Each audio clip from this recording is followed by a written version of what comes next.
Chapter 6. There were 3 armchairs at one end of the room, set around a small table. I sat down nervously on the edge of my chair. I was afraid of leaving marks on it. Atto Almu reached over to his desk and pressed a button on it. At once, one of the smart girls from the office outside came in. "Soft drinks, coffee," Atto Almu said, without looking at her. He was staring at Grandfather. I thought it was a bit rude of him, and was afraid that Grandfather would lose his temper. "So you're the arrow," he said. Grandfather sat back in his chair and his face broke open into the biggest smile I've ever seen on it. "That's what the boys used to call me, and they called your father the Bullet." Atto Almu's face changed at once. The doubtful look vanished right out of his eyes and he looked really excited. I thought he was going to jump out of his chair. "You really are the arrow. You must be. Only you would have known my father's nickname. I thought you were... Oh, I'm so happy to see you, Atto Demisi. It's an honour to meet you at last. You are my father, fastest runners in His Majesty's bodyguard in the whole Ethiopian army. You're very welcome, sir, more than I can say." My eyes were swivelling from one to the other. Arrow? Bullet? What on earth was going on? Atto Almu seemed to read my thoughts. "Didn't you know that your old granddad had been a famous runner once upon a time?" he said, and he reached forward to slap me on the shoulder. I shook my head shyly. As a soldier in the Emperor's elite bodyguard? Well, I heard of the Emperor, of course. Haile Selassie. Everyone still calls him His Majesty. He'd been the ruler of Ethiopia for years and years until the revolution had thrown him out. That was before even Abba was born. The revolutionaries had killed Haile Selassie and they'd rounded up thousands and thousands of other people and murdered them too. It had been a horrible time in Ethiopia. No one likes to talk about it, except to be glad that the reign of terror is over. "Yes," Atto Almu was still saying, "the bullet and the arrow, my dad and your grandfather, the fastest 2 men in the army."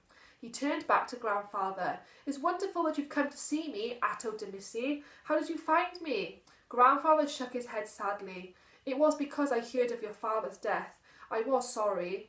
The smile fell from Atto Almu's face. "It was very sudden, just a week of illness. We did everything we could. Doctors, medicines." "I don't doubt it." Grandfather looked sadder than I'd ever seen him. "The bullet, eh? The bullet." His voice tailed away. "But how?" Atto Almu prompted him gently. Grandfather cleared his throat. "Your father wrote to me last year before the big rains. He didn't know how to find me, of course, but he sent me a letter through friends. He thought it was safe enough to look for me, I suppose, now that all this time had passed. The letter went from one person to another, and then someone in Kadami hands it to me 3 weeks ago. The person told me that I was too late to meet up with your father again, and that he died. He told me where to find you too." The girl came in with a tray of drinks. She smiled at me as she put the tray down on the table. "You've changed your tune," I thought, feeling triumphant. She scowled at us as if we'd been a couple of old beggars when we'd been out there in the office. It was different now that we were obviously the boss's honoured guests. Grandfather took a glass of tea from the tray, and I daringly helped myself to a bottle of orange soda. Atto Almu leaned forward, his eyes shining with interest. "How long were you in prison, the 2 of you? My father would never talk about it." "Grandfather in prison?" My mind reeled at the idea. 5 years, Grandfather said. Nearly 6. Brutal it was. Starving us. Beatings. Father never said much, only that you'd saved his life. Grandfather drained his glass. "Anyone would have done the same."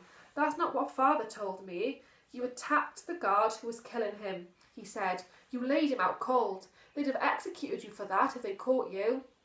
A slow smile spread over Grandfather's face. "Yes, but they didn't catch me, did they?"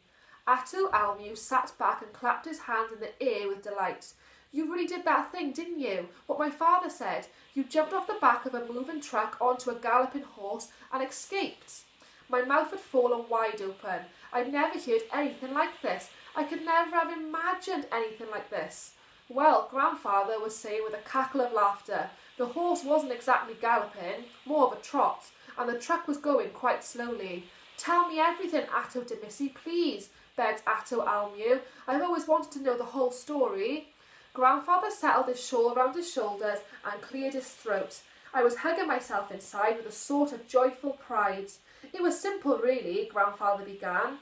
Your father and I were arrested as soon as the revolution got underway. We'd been His Majesty's bodyguard after all, so they knew we'd be loyal to our emperor. They put us in prison in Addis at first. It was hard, but," he shrugged, "we both survived. Many didn't, but Bullet, your father, he was unlucky. He made an enemy of one of the guards. Not for any reason, the man just picked him out. He was brutal, merciless, the worst kind of bully. Your father didn't tell you about that, and I won't either. In the end, they decided to move us out of Addis to a labour camp out in the country. They used to load us up in trucks every morning and drive us out to a quarry where we had to break stone with useless hammers. In the evenings, when we were half dead with exhaustion and hunger, they'd drive us back to the camp again. We were on our way back at the end of a long, miserable day when something happened. I don't know what it was. Bullet must have said something or laughed. I don't know.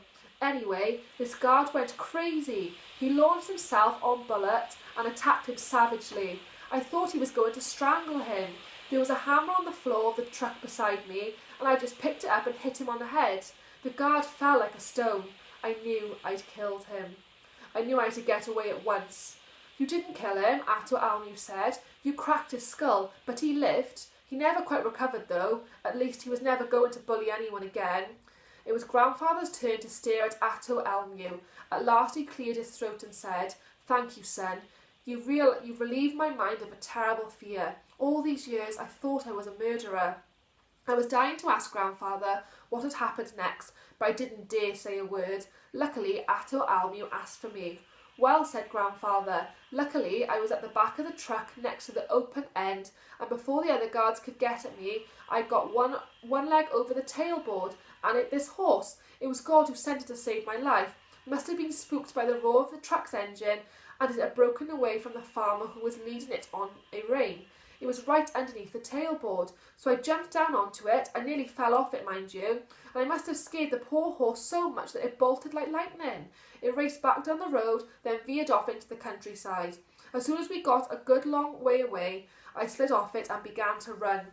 I ran and ran. I heard shouts and shots in the distance behind me, but they never caught up with me. I set off to walk by a long way round back to our family farm.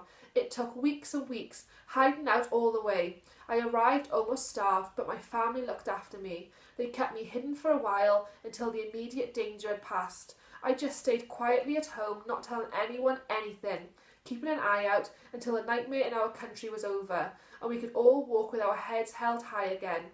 And that's the whole story, Almu. That's how it happened." There's a picture there of the grandfather escaping.